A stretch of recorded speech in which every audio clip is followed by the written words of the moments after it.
Welcome back to the channel, everybody. Thank you so much for joining me and allowing me to continue to be your daily advocate. If you're new here or you're not subscribed for any reason, please do me a huge favor and hit the subscribe button. Thank you to all of you who have been watching and following me for so long. It truly means a lot, and I'm glad that I can be this person. Big fan of this guy, macroeconomist here. Listen to what he says about the possibility of Russia, because they sit on so much gold. That they could use what they really have as a resource, which is oil, to begin to accept gold for the oil instead of dollars to help push the price up of gold. Take a look at this. If Russia becomes an arbitrage between oil for gold to revalue gold to $100,000 an ounce, could be followed by revaluation of the SDR basket, ESDR, introduced potentially, backed by gold as well. I would expect that would bring the 589 COMEX rule, which would halt the paper market and physical market trading of the asset itself. Take a look.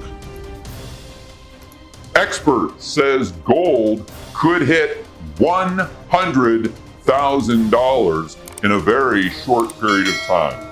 I'm going to explain this to you in 3 simple, fast steps. Step number 1. What might happen is Russia may start to sell their oil for gold. This is an idea from my good friend and macro expert, Luke Groman. To hear how this would work, let's hear it from Luke himself. Editor, let's cut to the internet. We're going to settle gold, or oil, in physical gold at a new ratio of 1,000 barrels per ounce of gold. And everyone is going to go, oh my God, this is a great arbitrage, right? I'm going to go buy 1,000 ounces of COMEX gold or GLD, and then I'm going to convert it to physical, and then I'm going to take the physical over to Russia, and I'm going to get 1,000 barrels of oil, and then I'm going to sell the oil, and I'm going to get rich. And the market probably is going to shut down. It's going to crash instantly. The paper gold markets will just go, boop, death settle everybody, game over. Right. And then you're going to, the oil, the real value, is going to reprice gold. Again, I'm not saying that will happen. I think that's a long shot. If I was Putin and if I was pushed that far, that's what I would do. Because again, he already has the gold. Great. He's going to write up the value. People keep saying he's going to sell his gold. He might sell some gold. I don't know. But I don't think he will.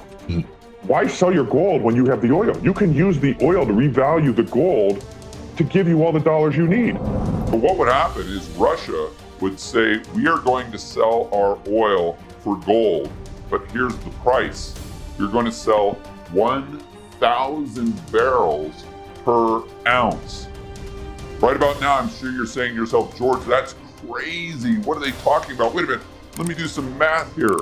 Oil's about $100 a barrel, and gold is about $2,000 an ounce, so they'd be selling their oil for about $2 a barrel.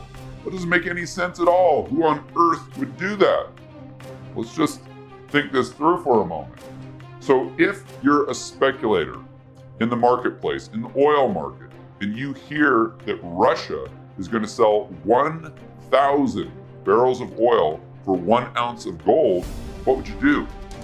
You'd go out and immediately buy as much gold as you could. You'd want to get that 1 ounce of gold as quickly as you could. You'd want to sell it to Russia. You'd want to get the 1,000 barrels of oil, sell it into the market, and collect your $100,000. There's a huge arbitrage play here. And he's absolutely right. There is a huge arbitrage play here if that unfolds. But look what it takes me to, because this is going to cross us into the conversation that we have a lot here, or certainly have in the past. And remember, I just had a conversation with Linda P. Jones, 25-year Wall Street veteran, about how they need to reliquefy the world.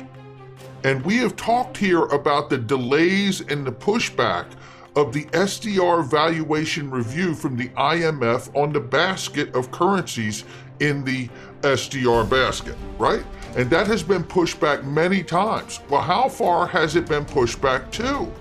The review will be pushed back from the IMF Executive Board approved the delay and will be pushed back 10 months from September 21st to July 2022. So we are still in front of this thing by another 3 months here, or 4 months. So pretty interesting. Now, this takes me to the idea that, look, if we do see an arbitrage moment take place like that, and Russia's in a position where they're outside of the loop because they've been sanctioned out, that they become the place of arbitrage for the actual brokers and dealers to go and work this and push the valuation up. This could send gold to a really high price. And then you reliquify the world because you can go back to a gold-backed standard for currencies, at least for the valuation reset.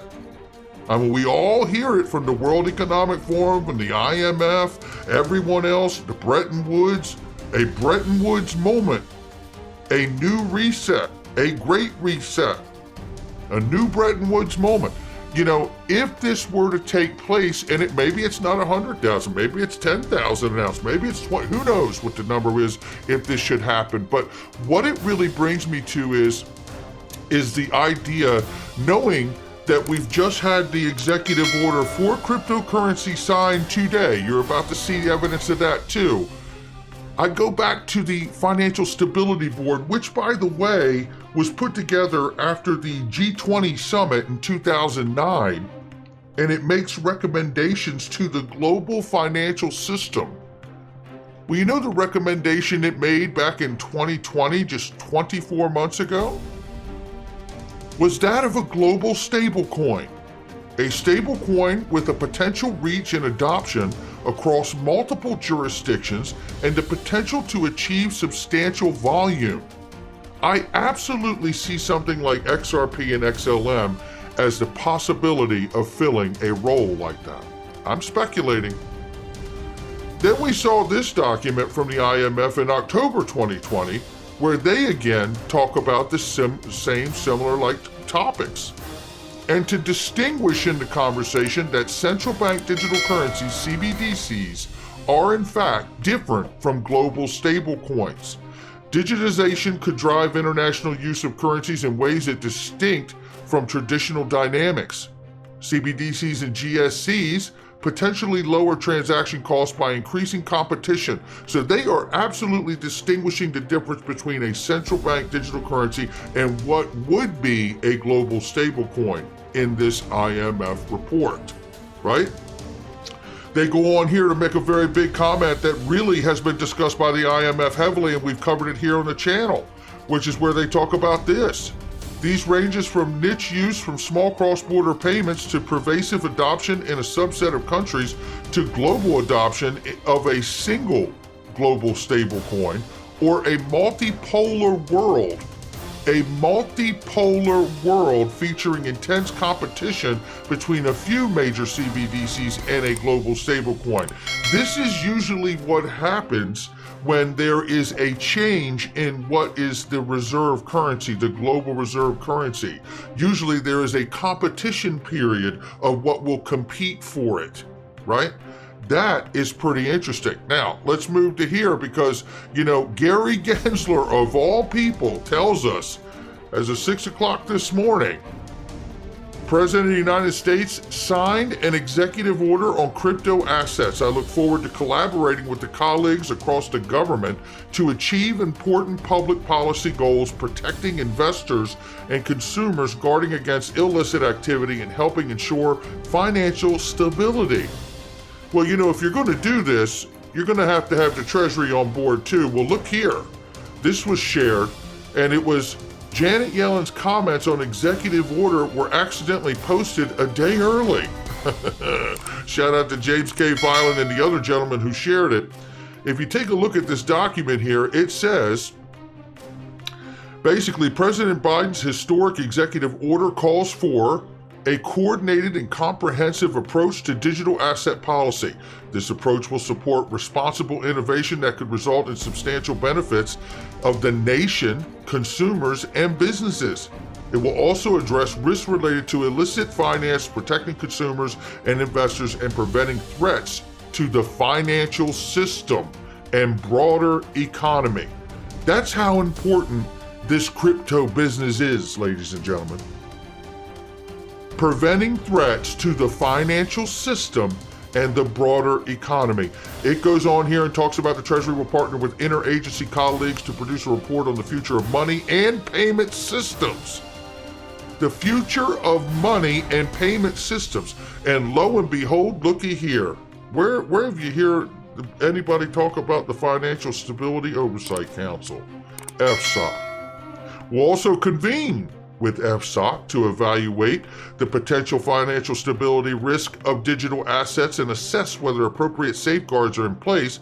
And because the questions raised by digital assets often have important cross-border dimensions, we'll work with our international partners to promote robust standards and a level playing field, which will involve OFAC, the other side, the foreign side of the Treasury as well.